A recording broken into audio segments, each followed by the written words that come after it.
So before we go any further into the lecture, it's important to understand that it's difficult to present UDL to a faculty unless you actually identify there being a problem. The problem or the need needs to be really explicit. Otherwise, something that is innovating pedagogy might look like yet another fad, yet another sort of strategy that is not required. So let's identify what is not working in terms of inclusion in the post-secondary sector. First of all, there's resistance to change, and we're not seeing much progression in terms of pedagogy itself, and we'll come to see why. There is obviously a lot of support for equity, diversity, and inclusion, EDI, sort of innovations and campaigns around campuses. But if you dig down, you really quickly realize that these innovations or these initiatives actually mostly focus on the campus culture, the climate, students' integration, social integration, the erosion of microaggression, things like this, but they don't usually target and hone in on pedagogy in the classroom itself. It's actually weirdly left out on most of these initiatives. Another issue that makes the current structure difficult is that we are currently relying on support services to actually provide the inclusive measures. So let's take students with disabilities, for example. We're not seeking to actually include them in a classroom, but we're proposing a parallel channel which supports them, which provides them with remedial, targeted, individual support, in this case, accommodations for students with disabilities. Same with international students, same with Indigenous students. You also have parallel support systems such as writing centers and so on and so forth. The problem is that the very silo formation of the support services tend to actually make change and more difficult. They hinder the momentum for change, because what they end up doing is sort of categorizing diverse learners in this sort of innumerable, fragmented categories. And it means that the campus often is unable to become aware of the very volume, a very sort of large demographic of students who are actually having issues with the teaching and learning formats in the classroom. So the fragmentation itself kind of takes the winds out of the sails. It means that we don't hear about issues with inclusion as much as we should do, and if the services were not as fragmented, that voice would really be shifting from a minority discourse to a majority discourse. Because when we tally up all of these diverse learners, we realize that often they are in excess of 50% of the majority of learners actually experiences barriers on campus. But that is not adequately reflected by the provisions, the service provisions which we have in place. The other thing which is difficult with a remedial intervention that happens outside the classroom is that it's providing by people who don't have a pedagogical training, and more importantly, don't have the hierarchical status on the campus to be able to interact freely with faculty. So it's very rare that you'll see accessibility services for personnel, for example, actually feel sufficiently at ease to actually give feedback to instructors about the design issues in their course or the problems that are arising from an inclusive perspective from the very format of assessment, for example, or format of delivery.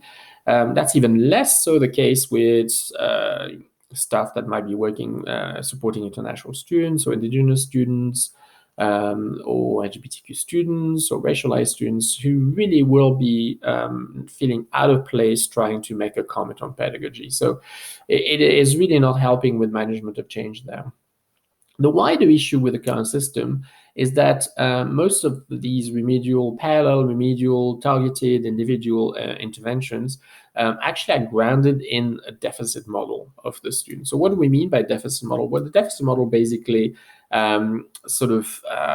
obviously offers support and provides sort of human rights protection against discrimination, but at the same time presupposes the problem is the student, that the student is inherently lacking something, a feature, a skill, a characteristic, and that they are going to receive support that makes up for this lack of skill, for example, lack of competence elsewhere than the classroom. The problem with the deficit model, and that is the model that we see is almost universally across campuses in global North countries, is that it really sort of crystallizes a sort of status quo where the instructor is able, or faculty are able, to think the problem is not them, it's not their design, it's not their teaching, it's not, nothing has to do with the way pedagogy is actually structured, but the problem is the student. All right, so that deficit lens is really prevalent at the moment in higher education, very visible when it comes to students with disabilities. But let's not kid ourselves, it's not just about students with disabilities. International students are also seen through that deficit model, indigenous students, any non-traditional students, really, we will see, sort of perceived through that same lens of deficit model. And it's something that is very hard to sort of shift. The problem as well at the moment is that the deficit model combined with the format for provisional services outside the classroom automatically means a sort of degree of disclosure and therefore a degree of stigmatization. Stigmatization that can happen both on the part of the faculty, but also importantly on the part of students. Add to this another issue is that when support is provided away from the classroom, the whole class experience of the notion of having full access to social capital and social capital development for the student is becoming endangered. Take the example, for example, of students with disabilities who end up taking exams somewhere else, sometimes taking tests somewhere else, sometimes leaving the lecture to obtain remedial services elsewhere. They can end up spending an awful lot of time away from their classroom. And so it has a direct impact on the notion of social capital, which requires a whole class approach if we want that social capital to remain intact. Looking further, there's also a lack of sustainability in this sort of format.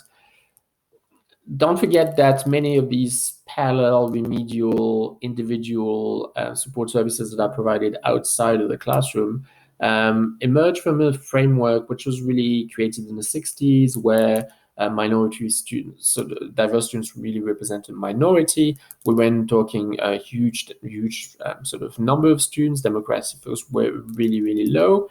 And so it was sort of feasible to do a sort of case-by-case, individual targeted support and intervention. Now we're talking very large numbers in our student population, and we have to query whether really the system is even sustainable. Is it sustainable for the services that are trying to face the level of demand? It's not, and we see this in terms of accessibility, but also in international students, indigenous students. These services are very costly, particularly if they're going to be used on a regular basis to make up for a pedagogy that may not be fully inclusive.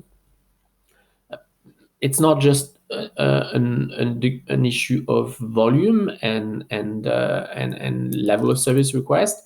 It's also about cost. So if inclusion is to happen outside the classroom, we also have to be realistic and understand that that intervention outside the classroom comes with a price tag, and that price tag is phenomenal. It becomes a little absurd when you think that what we're doing through remedial action outside the classroom is to compensate for pedagogy that has not been designed properly. So rather than look at the cost of redesigning that pedagogy properly or providing professional development for instructors and supporting them from a teaching and learning perspective, we're shifting that cost onto parallel support services, but parallel support services is extremely costly. So the issue of sustainability, financial sustainability, institutional sustainability, is very much on the forefront. All of these barriers were based at the sort of macro scale institutional level, but now if we actually look at the at instructor level, at sort of the micro scale, if we put ourselves in the shoes of individual instructors, there are also issues with the way we currently tackle inclusion in higher ed. The preferred format is differentiated instruction. Well, the format apart from accommodations, the retrofitting, or these parallel service of support, which we've talked about so far. But if whenever that's not the chosen option, and instructors are trying to move towards something more whole class that happens within the classroom, then the format that is usually sort of put forward and encouraged is differentiation. There are great issues with discussing differentiations in post-secondary education. Differentiation is a model that has emerged with Karen Tomlinson in the secondary, in the K-12 sector. In the post-secondary sector, it's not as appealing, and there are many reasons for this. First of all, if you go through the process of that Carol Tomlinson suggests, the instructor or educator enters the classroom, identifies specific needs, quickly, in a just-in-time fashion, creates multiple pathways to the same sort of collective outcomes for the class, and then repeats this process as often as is required.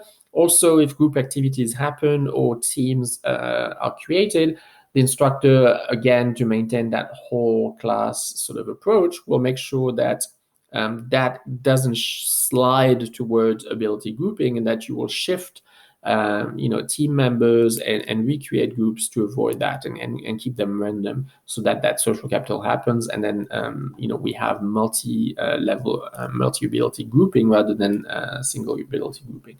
Those are the characteristics of differentiation. Instructors generally will report that they find that very difficult, because often they say that they don't see the students for long enough to be able to actually identify the needs. If you think of the average lecturing times, about 3 hours a week for most graduate courses, for example, and that may be very little time to actually get to know the students sufficiently to be able to identify those needs. Add to this the fact that students in post-secondary education are likely to not want to disclose or not want to show the specific challenges that they may be experiencing. Instructors in post-secondary education will often readily admit that they're content specialists, but don't necessarily have a huge background in pedagogy. So a lot of them, even if they identify the needs, will express reservations as to their ability to create just-in-time pathways within the class itself. And that's really a prerequisite for differentiation. So all of these makes differentiation daunting, and seem inappropriate or inadequate for the post-secondary sector, and leads to weak outcomes, and generally a sort of resistance from instructors. The point of having this discussion, it's always important when you are discussing UDL, is to create a setting where you show that there's a need for change. Because no one, in terms of faculty or educators or teachers generally, is going to buy into a new framework or an innovative idea if there's not a reason for them to buy into an innovative idea. So with this section, we've shown that really the current provisions and practices with regards to inclusion post-secondary haven't delivered, and that's the reason why we need a change. And that's where UDL is going to appeal as innovative and appealing. It is important, if you are discussing UDL at your institutional level, that you take the time to set the stage, and that you demonstrate this need for change, because that's the momentum that people will need to take UDL seriously. So I do encourage you to not, as you explore UDL further in your institutions, not to jump in and then go straight to the pedagogical benefits, for example, of UDL, but to really contextualize it and really make people acknowledge the fact that current provisions and current services and current mindsets and practices are not working when it comes to providing inclusive pedagogy. And I hope that we've done this in this section.